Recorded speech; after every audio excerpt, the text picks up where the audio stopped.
ঘরে তো সবাই জেগে বসে আছে, এত রাত হচ্ছে, তোমরা এখন ঘুমাওনি?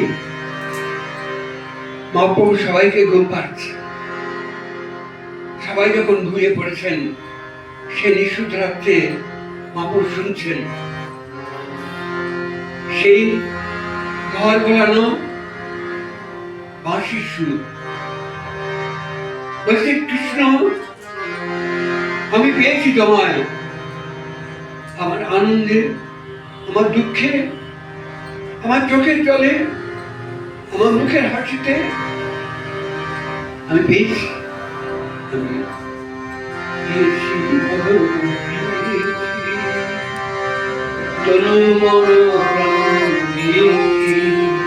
আমি পেয়েছি,